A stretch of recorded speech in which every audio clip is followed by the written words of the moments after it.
Thank you for having me here. It's a delight to be here on this occasion, and along with my friends and colleagues. Many of you may not know that Bill Craig and I were classmates in our days at Trinity, and so although we live in Atlanta, we bump into each other in other parts of the world. So I think he's following immediately after this, and of course you've heard from several of the others. I'm going to respond to this subject not on the basis of my book. Some of you may have seen my book, the response to Sam Harris. He'd written one on the end of faith, and I responded to that book some years ago called The End of Reason. And if I were to do that, to be just, I see Bill sitting right there, that you could easily pick it up and read it for yourself rather than just reiterating what I've stated to you out there. Instead, what I'd really like to do is trace for you how all of this actually came about. I remember as a young undergraduate student, actually graduate student in the 80s, listening to Francis Schaeffer. He had arrived in Toronto, and I was listening to him speak at that time.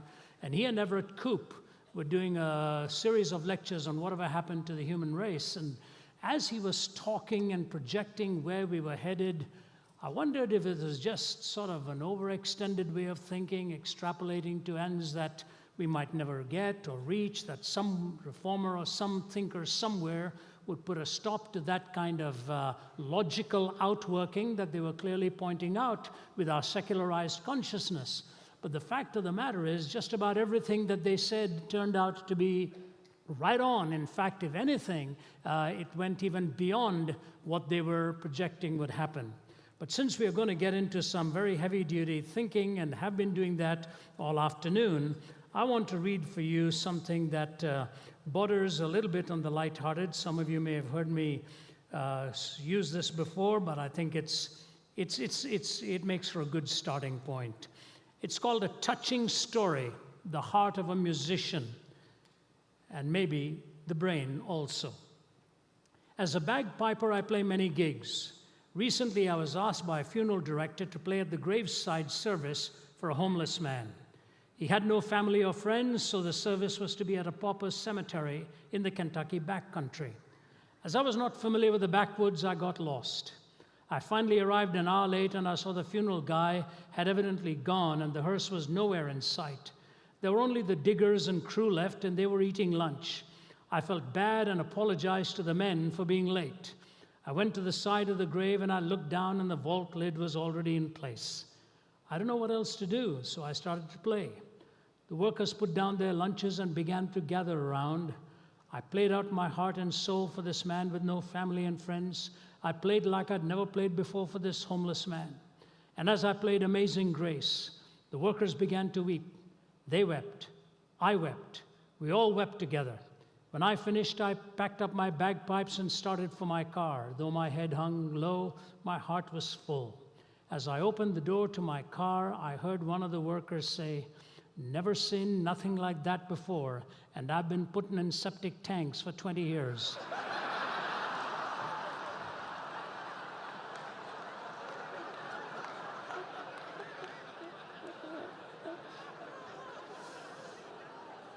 There's nothing like a deeply moving message for the wrong audience, at the wrong crowd, on the wrong occasion, and yet being so stirred in your emotions that you've done a wonderful job. That's what often happens in our society. We have come so adrift from our biblical moorings, at least the ideas that steadied this nation and the better part of the world, where so much was rooted in the notion of the ineradicable difference between good and evil. Facts by which we had built our legal systems, our notions of justice, the very value of human life, how intrinsic worth was given to every human being, not extrinsic worth conveyed by some will or fiat power or such authorities to which we look for our definitions in these days. So much has changed. So much is now, as Chesterton would say, with our feet firmly planted in midair. We just have no grounding anymore to define some of the most essential values which we assumed for many years. Just about 10 days ago, I was speaking at the United Nations prayer breakfast, and I was talking to them implicitly on the very notion of what it meant to be human. I ask you this: does it make any sense to even talk about human rights when we don't give a person the right to be human? Where we do not know the definitions for things that are so essential to life, the very possibility of life, the existence of life, the sacred meaning of marriage, of sexuality, all of these have been desacralized. And the only one now who's considered obnoxious is the one who wants to posit the sacredness of these issues. Many years ago, in the 1980s, Daniel Yankelevich in Atlantic Monthly wrote an article on the changing rules of American life. And 3 decades have gone by, and we've seen the implications of what this secular thinker had analyzed in his article. And here's what he said as a beginning definition, quoting the sociologist Daniel Bell. Listen carefully, please. He says, culture is an effort to provide a coherent set of answers to the existential questions that confront all human beings in the passage of their lives. Do you hear that? To provide a coherent set of answers to the existential questions that confront all human beings in the passage of their lives. And a genuine cultural revolution then is one that makes a decisive break from the shared meanings of the past, particularly those which relate to the deepest questions of the purpose and nature of human life. So if the goal is to find a coherent set of answers to the existential questions that confront all of us in the pursuit of our lives, and that a cultural revolution is underway when we make a decisive break from the shared meanings of the past, particularly those that relate to the purpose and nature of human life.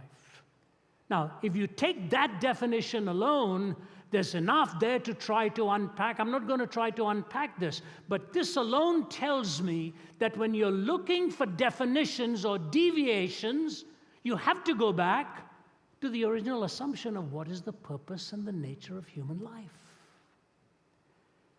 So questions of moral reasoning can only truly be postulated if we have assumed on a common purpose. If we vary in our purpose, how are we ever going to arrive at our conclusions? You know, I could give you 3 simple analyses of how cultures function. There's going to be a speed course in it for just a 2.5 minute type thing. Cultures are defined in sort of 3 different ways. One is called a theonomous culture. Theonomous, theos God, nomos law, where it is assumed in the mainstream and the flow of the culture that the theos, the God, whom we all sort of in some sense subscribe to, has put his law into our hearts so that we act intuitively from that kind of reasoning. One of the best cultures to exemplify this is the Indian culture, the culture in which I was raised. The respect for parents, the love for family, and all of these, and the heritage play a vital part. In a sense, it's a theonomous type of culture where the divine imperatives are sort of planted within the heart or the conscience of every human being. We move then to a heteronomous culture. Heteros meaning different, nomos law, a different law, where there is a superimposition upon a culture from an exterior source. In religious terms, Islam is a heteronomic culture. You are told and dictated to from the outside, your dietary laws, your celebratory festivals, how you are to practice it. All of your practices are dictated to you from another source, an authoritative source. Islam has that heteronomic value implicit in its own teaching. There's no dispute on that. They would accept that as a fair description. And in secular ideas, Marxism would be that kind of a heteronomous culture where the few dictate the values of the many. So you've got theonomous, God's law sort of in our own hearts, and we move along as a culture with a coherent set of values. Heteronomous, where we are told from the outside what our dictates should be. But then there is an autonomous culture, autos meaning self, nomos law, where each one is a law unto himself or herself. And America would probably describe herself as an autonomous culture, where every individual dictates his or her own moral reasoning. The fascinating thing that has happened in our time, even though we are told we are an autonomous culture, if my values autonomously then move to the fact that life is sacred, all of a sudden a heteronymous culture takes over in dictating to me that I have no right to believe it and share that in a community in any sense of dissenting value systems. Hope you followed what I've said. That if I have autonomy, why is it all of a sudden, if I believe that life is sacred and the values that I hold to are sacred, that all of a sudden I'm told from outside sources, yes, we are in theory autonomous, but you had daren't ever tell the public audience what you believe is right and wrong. Only my belief can be shared as it disagrees with yours. You have no right to ultimately publicly proclaim what you believe. So are we really autonomous then? Or do we bait and switch, allow the person to believe they're autonomous, but if they violate this, we become suddenly heteronymous? That is the new worldview under which the term tolerance really operates. That's the new worldview under which the word tolerance really operates. Now, how did all of this come about? I share with you 3 dramatic changes that took place. The first is called secularization. Secularization is the process by which religious ideas, institutions, and interpretations have lost their social significance. It is a process by which religious ideas, institutions, and interpretations have lost their social significance. One satirist puts it this way: first, dentistry was painless, then bicycles were chainless, and carriages were horseless, and many laws enforceless. Next, cookery was fireless, telegraphy was wireless, cigars were nicotineless, and coffee caffeineless. Soon oranges were seedless, the putting green was weedless, the college boy was hatless, the proper diet fatless. New motor roads are dustless, the latest steel is rustless, our tennis courts are sodless, our new religion godless. That is secularization in action, where religious ideas, institutions, and interpretations have lost their social significance. When this happens, a cultural inversion takes place. And let me move to illustrate this for you so that I can move quickly to my second and third sociological phenomena that I think brought all of this about. I remember in the 1980s when I moved to Atlanta from Toronto. We were living in Toronto prior to that. Watching the transcripts of a trial that had taken place with the pornographic entrepreneur, Larry Flynt. And the general opinion was that Larry Flynt's pornography was so off the charts that he even made Playboy magazine look quite normal and acceptable. That the deviance to which he had gone was absolutely unthinkable, and court cases were brought against him. But the lawyer defending Larry Flynt was very clever. The first thing he did was he said he only wanted people on the jury who did not belong to any church. And so that took a while for them to find somebody in the South who didn't belong to any church. So it took many, many days till that jury was complete. And then when the witnesses came to testify against Mr. Flynt, the lawyer defending Flynt went about it this way. He would say to them this: have you ever been into an art gallery? Yes. Have you ever paid to go into an art gallery? Yes. Have you ever paid to go into an art gallery where you've seen paintings by the great masters of art of unclothed people? Yes. Will you please tell this jury why you call that art and paid to go in to see it, and you call my client stuff pornography? On a witness box, how do you even deal with this?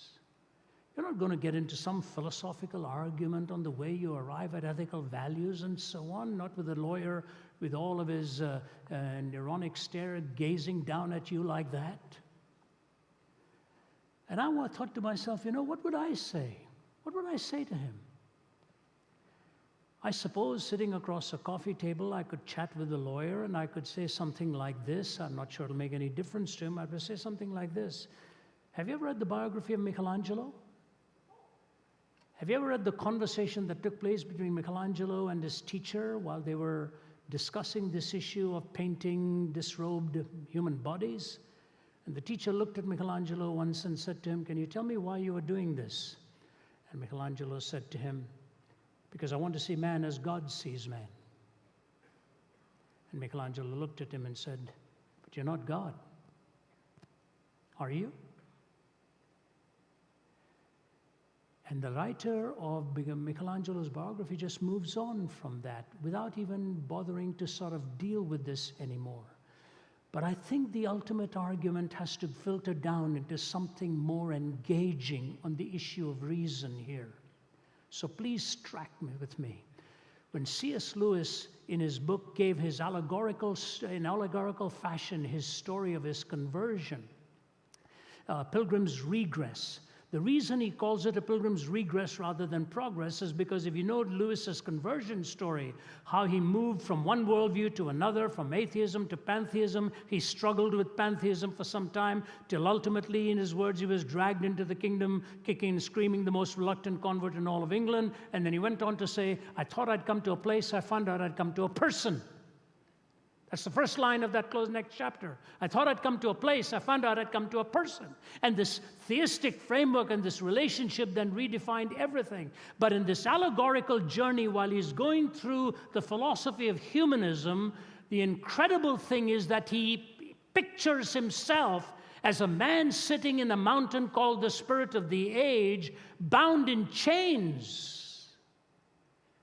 That's an amazing description of the humanistic worldview for a man in the thick of it. You would think of him as robust and free, without any law, but he pictures himself as bound and in chains. And the waiter comes and offers him a glass of milk, and he unbinds his chains, and he takes the milk and he's drinking it, and he makes the comment, "This is delicious, nutritious milk." The waiter looks at him and says, "You just call it delicious, nutritious milk. It's nothing more than the secretion of a cow. So the cow secretes urine, it secretes milk. What's the difference?" And then young John makes the mistake of saying, "I should never have said it, but I commented on the tastiness of the eggs." And at this point, the analogy he drew, I won't draw for you. Quite pathetic, quite nauseating, really. And he said he just groaned under that description, finished his breakfast, hurriedly pushed the tray away.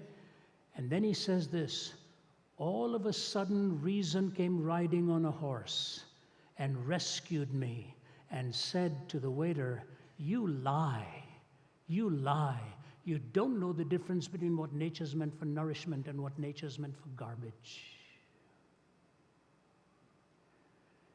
You see, at least in the grand artist scheme of things, maybe in the portrayal of the human body, however it was done with whatever intent, all right, you give that artist the benefit of the doubt.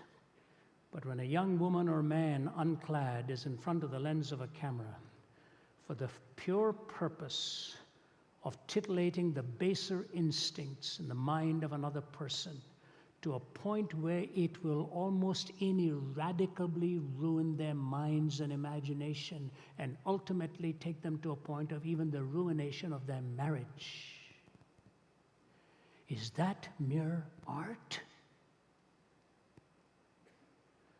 How many people do you find who go into an art gallery, come back and say, "You know, I saw a painting on the wall and it ruined my marriage ultimately"? But the woman in front of that lens or the young man in front of the lens ought to look at the photographer and say, "Don't do this to me.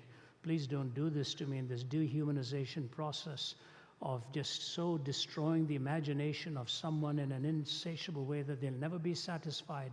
But when secularization has had its full course, a young man or a young woman like that will never do it. Do you know why? Because the process of secularization, when it's done its work, will ultimately destroy a sense of shame within a culture.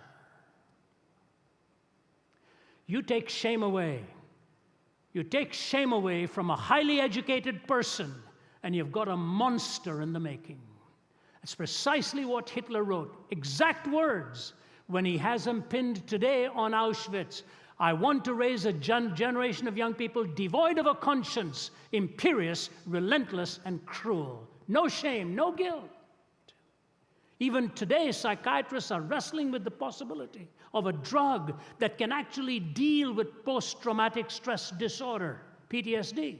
But their great struggle of their own consciences, if we can find a drug which can take away and deal with the memory of these horrific things that were done under their watch, what if a rapist takes it the morning after and wipes out his own memory of all the awful things that he did? Can we afford to invent a drug that a murderer or a rapist can actually ingest the next morning and have no sense of shame and no sense of remorse, no sense of regret?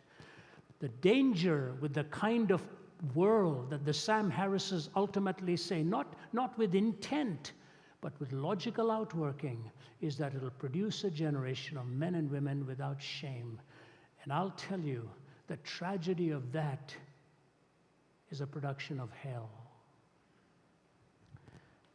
Just 3 days ago, I had one of those landmark experiences in my life. I was talking to some of my colleagues at dinner on this last night.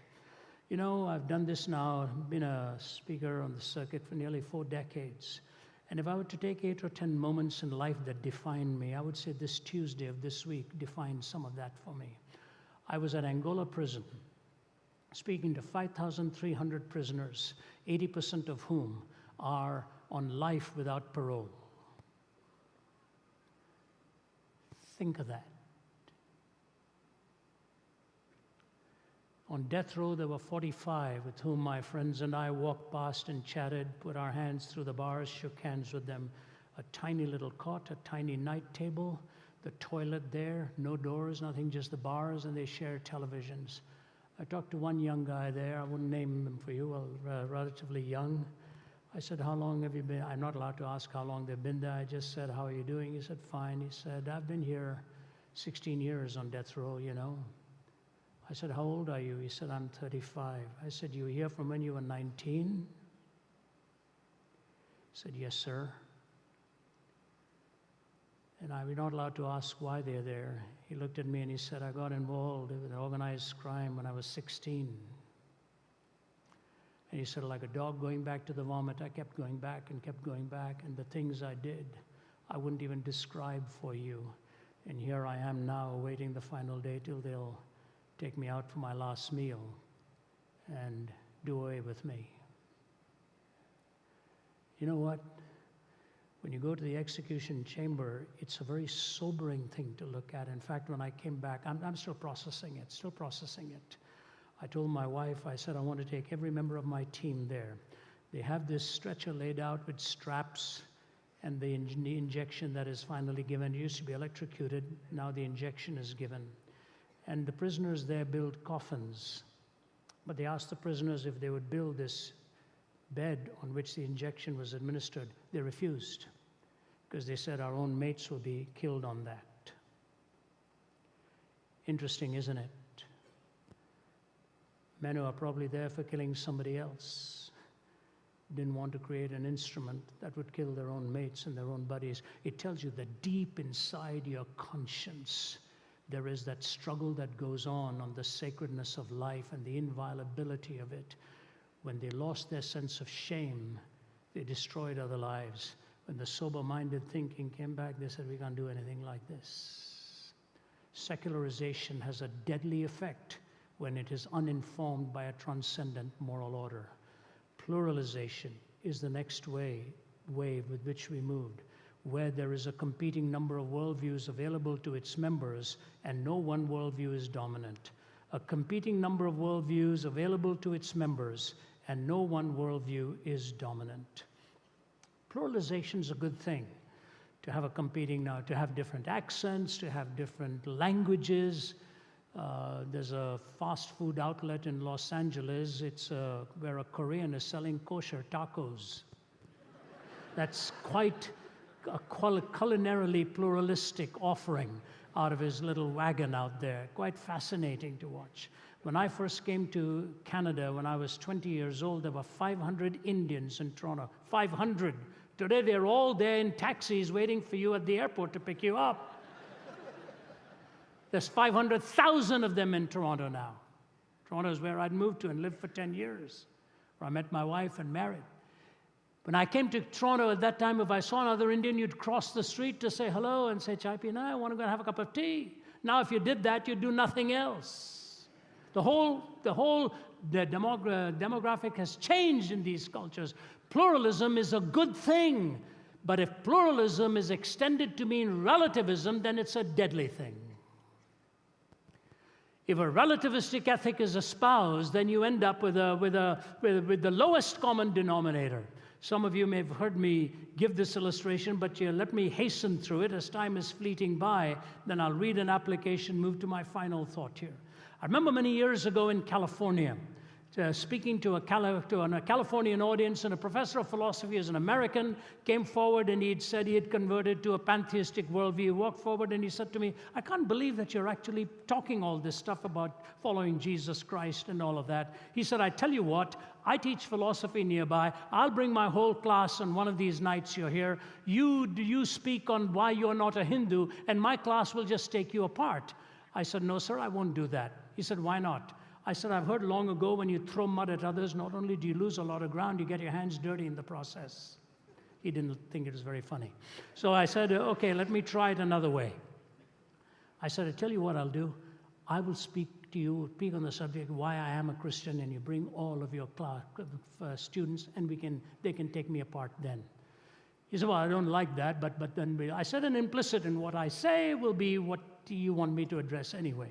So he brought his students, and they sat there smugly like this. At the end of it, he came forward, and this is exactly what he said to me. "You have done the greatest damage to the pantheistic worldview I've ever heard any man ever do, and the reason is you don't understand it." That's a classic line. I said, "Let me get this straight. You are an American gentleman teaching philosophy. I am an Indian whose ancestors were Hindu priests. And I'm a Nambudri, the highest caste of the Hindu priesthood, and I'm coming here. And without even knowing me, you're telling me I don't understand what this is all about, and you do?" I said, let's do a favor. Let's go out for lunch." I pulled the great line of Josh McDowell. I said, "You pay, and I'll pray, and we'll go out and eat." So he said, "Can I bring a professor of psychology?" I wanted to ask him why, whether we were going to be analyzed or what. I said, "Yeah, but I'm going to talk to you," I said.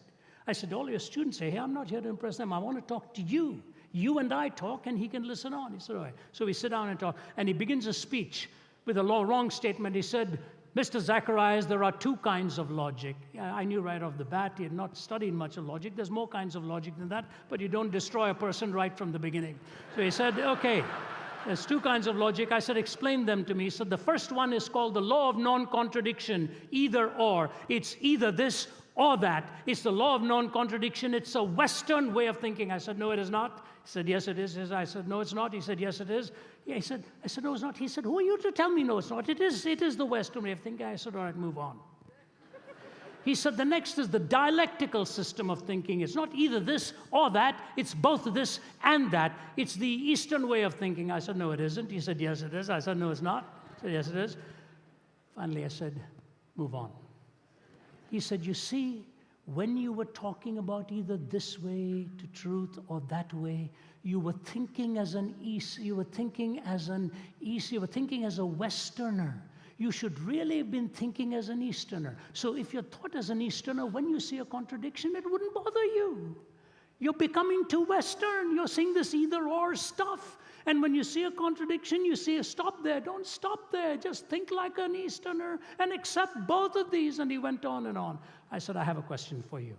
You're telling me the two kinds of logic." Yes. "There's either the either-or system of logic or there's the both-hand system of logic." He said, "Yes. And my problem is that I'm thinking actually as a Westerner either-or. Well, I should be thinking as an Easterner, both-hand." He said, "That's right."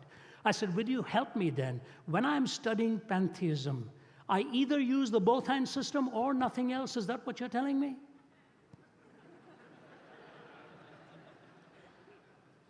That I either use the both-hand system of logic or nothing else? Is that what you're telling me?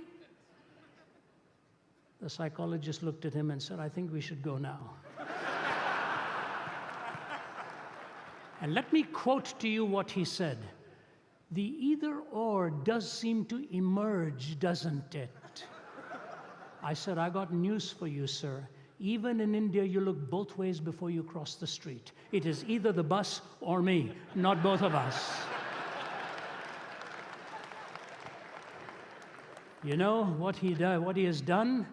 He has mixed up the popular expression of a worldview and forgotten the original protagonists of those worldview. If Gautama Buddha were both and, why did he reject the Vedas? Why did he reject the caste system? Why did he found Buddhism? He was born a Hindu. Shankara, the main seminal thinker of monism in Eastern philosophy, determinedly he was an either-or thinker. And when his mother became a worshiper of gods, they asked him, what on earth is this? You said that's false. He said, well, she's in the process. She will emerge into the monistic way of thinking and find out all of this was a scaffolding she needed to shake off. G.K. Chesterton, describing the tragedy of this both-and type thinking, says this: the new rebel is a skeptic and will not entirely trust anything. He has no loyalty, therefore he can never be a true revolutionist. And the fact that he doubts everything gets in his way when he wants to denounce anything. For all denunciation implies a moral doctrine of some kind. And the modern revolutionist doubts not only the institution he denounces, but the doctrine by which he denounces it. So he writes one book complaining that imperial oppression insults the purity of women, and then he writes another book, a novel, in which he insults it himself. He curses the Sultan because Christian girls lose their virginity, then curses Mrs. Grundy because they keep it. As a politician, he cries out that war is a waste of life, then as a philosopher that life itself is a waste of time. A Russian pessimist will denounce a policeman for killing a peasant, then prove by the highest philosophical principles that the peasant ought to have killed himself. A man denounces marriage as a lie, then denounces aristocratic profligates for treating it as a lie. He calls the flag a bauble, then blames the oppressors of Poland or Ireland because they take away that bauble. The man of this school goes first to a political meeting where he complains that savages are treated as if they were beasts, then he takes his hat and umbrella and goes on to a scientific meeting where he proves that they practically are beasts. In short, the modern revolutionist, being an infinite skeptic, is always engaged in undermining his own minds. In his book on politics, he attacks men for trampling on morality. In his book on ethics, he attacks morality for trampling on men. Therefore, the modern man in revolt has become practically useless for all purposes of revolt. By rebelling against everything, he's lost his right to rebel against anything.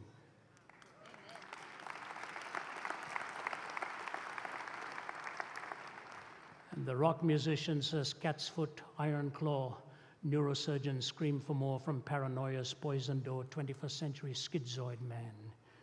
Death seed, blind man's greed, poets starving, children bleed. Nothing he's got he really needs, 21st century schizoid man. Blood rack, barbed wire, politicians, funeral pyre, innocents raped with napalm fire, 21st century schizoid man. The walls on which the prophets wrote is cracking at the seams. Upon the instruments of death the sunlight brightly gleams. Will no one lay the laurel wreath as silence drowns the screams? Between the iron gates of fate the seeds of time are sown, and watered by the deeds of those who know and who are known. Knowledge is a deadly friend when no one sets the rules. The fate of all mankind I see is in the hands of fools. Confusion will be my epitaph as I crawl a cracked and broken path. If we make it, we can all sit back and laugh, but I'm afraid tomorrow I'll be crying.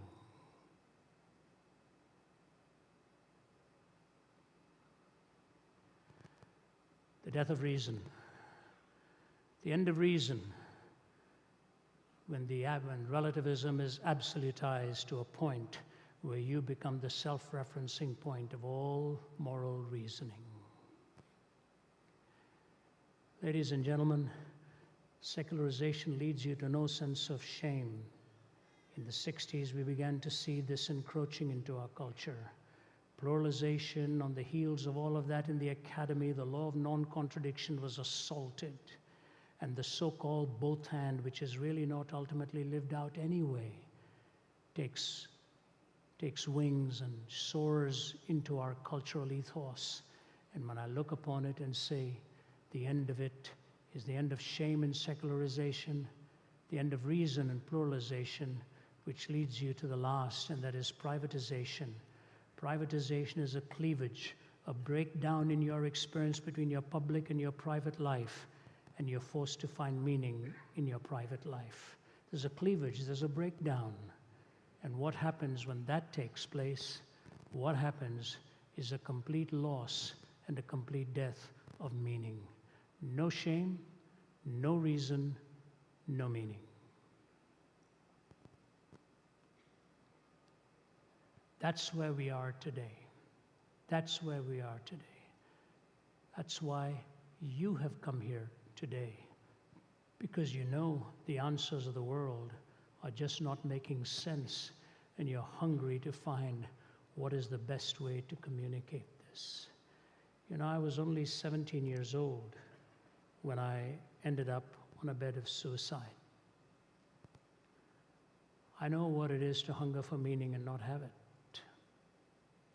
I know what it is to be ashamed of the way my life was going and not wanting to ever face people. I knew the irrationality of my own choices. And the thing that I least expected, a man walked into my hospital room with a Bible. And the words of Jesus to Thomas, "Because I live, you also shall live," so struck to my heart like a pierced instrument would. As we walked away from Angola, the chaplain to the University of Virginia basketball and football teams, a guy about 6'6", 250, big guy, George Morris, walked away, and he's walking beside me back to the plane, and he says, "You know, Ravi, in every cell I saw a Bible.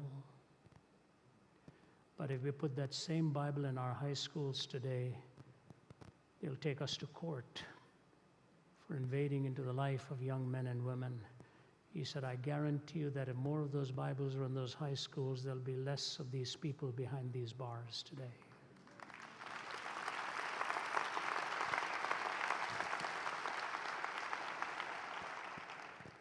I want to leave you with two thoughts. Daniel Yankelevich ended his article with this after he surveyed several individuals and couples. "If you feel it is imperative to fill all your needs and these needs are contradictory or in conflict with those of others or simply unfillable, then frustration inevitably follows. To Abby and to Mark, whom I interviewed as well, self-fulfillment meant having a career and marriage and children and sexual freedom and autonomy and being liberal and having money and choosing nonconformity and insisting on social justice and enjoying city life and country living and simplicity and graciousness and reading and good friends and on and on. The individual is not truly fulfilled by becoming ever more autonomous. Indeed, to move too far in this direction is to risk psychosis, the ultimate form of autonomy." He said, "The injunction that to find oneself, one must lose oneself contains a truth any seeker of self-fulfillment needs to grasp. The injunction that to find oneself, one must lose oneself contains a truth any seeker of self-fulfillment needs to grasp." About 3 or 4 years ago, I was in Syria. And when I arrived in Syria, the intelligence officers always call me. The chief of intelligence asked if he could see me and talk to me first, and invited me there, welcomed me there. He said, "Please don't get into any politics here." I said, "I won't, sir."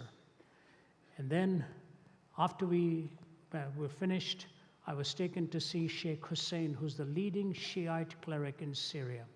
We dialogued for 3 hours in front of an audience. I could ask him one question on Islam, he would answer it. He could ask me one question on Christianity, I would answer it. And we agreed that be cordial and not in any way insulting or mean-spirited, just honest questions. Sheikh Hussein was a real gentleman. We had the interpreter sitting between us. She would interpret my thoughts to him and his thoughts to me. I'll never forget, as the time was coming to a close, Sheikh Hussein looked at me. He's a leading Shiite cleric in Syria. And he looked at me and he said, "You know, Dr. Zacharias," he said, "I think I have to say something to you. Maybe it's about time we as Muslims stopped asking if Jesus died on the cross and start asking why."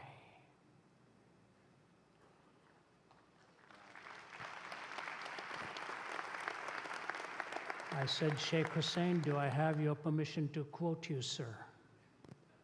He said, yes, you can. When you see a society without shape, without reason, and without meaning, take a look at the cross again and try to understand what the word redemption actually means. Goes way beyond forgiveness, goes way beyond acceptance. It goes to the point of revaluing, redeeming you, and giving you that fresh sense of worth and value as God intends to have in his relationship with you.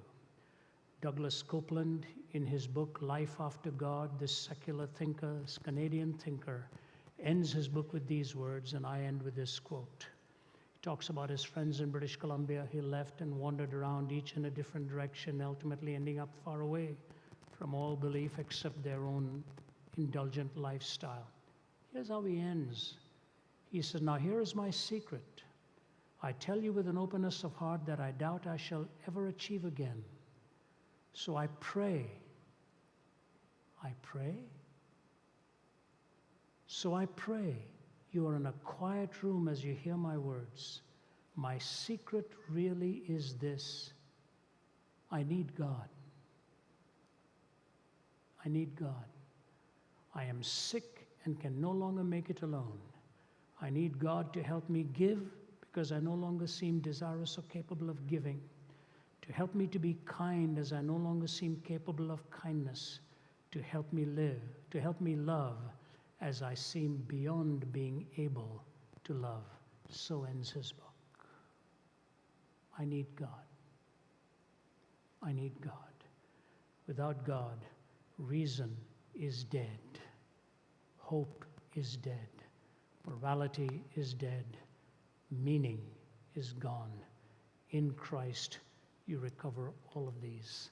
So I commend the organizers for having a conference such as this, and I thank you for giving me your attention. May God richly bless you.